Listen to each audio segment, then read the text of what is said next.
Now, first on the Western Slope, you're watching KREX 5 News at 10 p.m.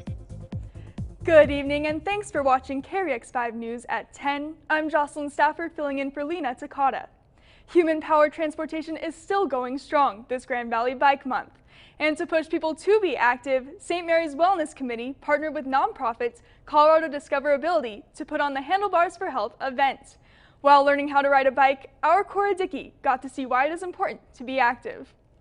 Grand Valley Bike Committee recommends 20 to 30 minutes of exercise daily. Handlebars for Health promotes bike activity, inviting the public to come out for a ride. This event wants the bike to work for people's health and not the other way around. To include everyone, Colorado Discoverability staff and volunteers come ready with adaptive bikes, continuing to give people with disabilities a chance to ride as well. We adapt, that's what we do. We just find a way to make it work for them so that they can expand themselves, become independent. If they may have challenges, we help them find a way to experience the same opportunities that other folks may as well. Different vendors come together to spread knowledge along with allowing people to check up on their own health and wellness. With programs like CDA and events like Handlebars for Health, they don't just let you get on a bike and go.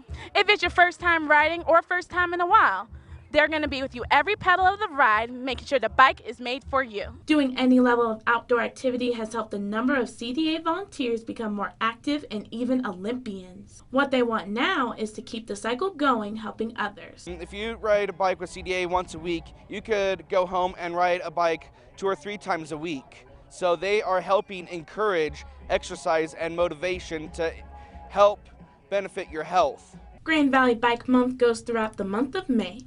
Some organizers and attendees hope Handlebars for Health becomes an annual event. Until then, CDA and Riverfront Trail are open for outdoor recreation this summer and beyond. Reporting first on the Western Slope, Cora Dickey, KREX 5 News.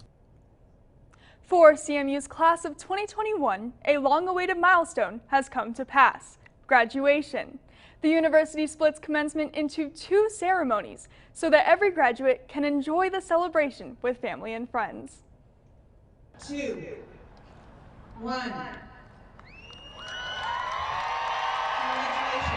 Hundreds of graduates walked the stage as loved ones packed the stands of Stoker Stadium. Graduates say that the tassel is worth the hassle, reaching commencement and being able to have it in person.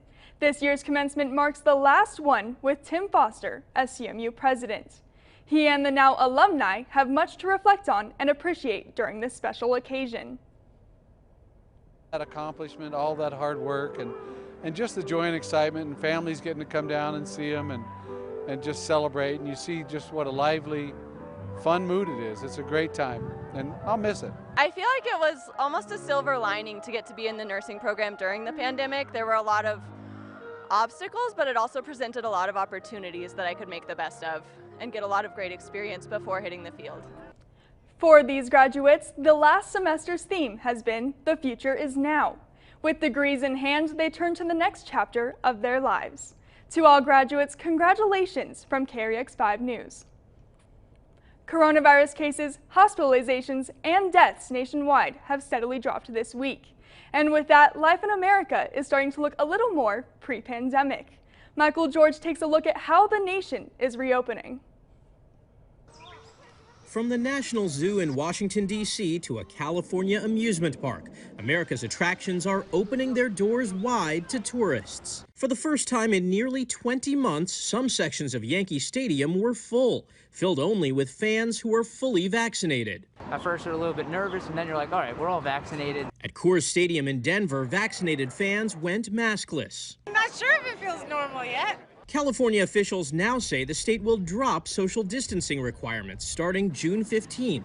Welcome news for restaurants like the Blue Jam Cafe. They've been hurting a lot. To hear that news a year later, that's going to be great for us. Nationwide, new COVID cases have decreased to rates not seen since last June, and health experts credit vaccines. The CDC says almost half of people over 18 are fully vaccinated, but experts say to extinguish the virus, more Americans need a shot. People do not get fully vaccinated. The millions more out there who still need to. then we will still be at risk potentially for more infections in the future. And we want to protect everybody. There are plenty of incentives. Governors in Oregon, Washington, and Vermont announced some restrictions will stay in place until more than 70% of eligible residents are vaccinated. The White House has teamed up with dating apps to feature vaccination badges. And some states are entering vaccinated people into lotteries. The number of people in Ohio who received their initial vaccine jumped 33% the week after the state announced its $1 million incentive. Michael George, CBS News, New York. The state continues to make progress in getting Coloradans vaccinated. The state says nearly half of all Coloradans have received at least one dose, including 41% who are considered fully vaccinated.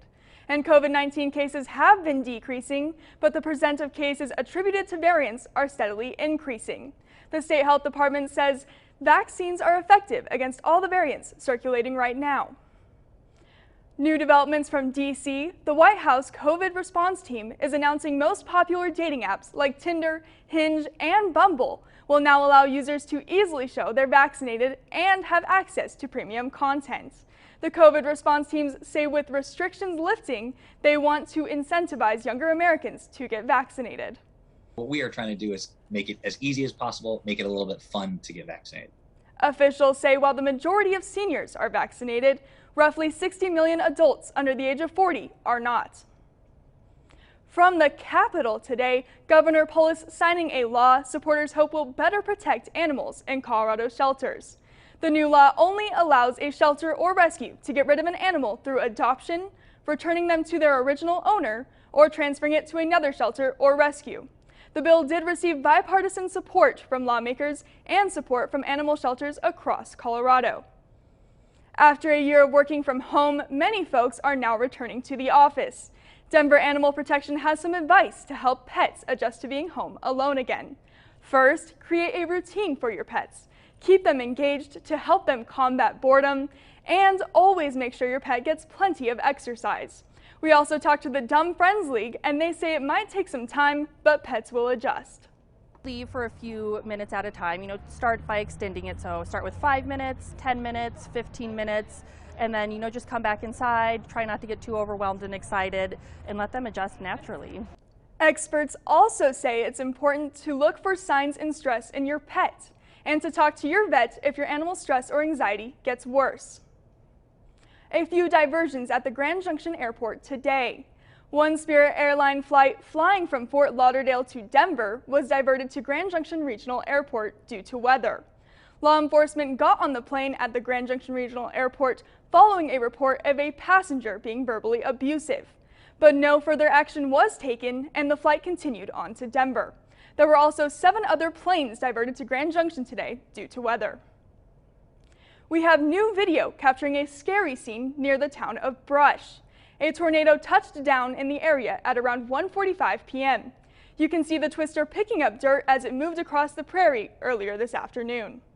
Meanwhile, a viewer also captured the scene south of the town of Watkins, where you can see a smaller funnel developing earlier today.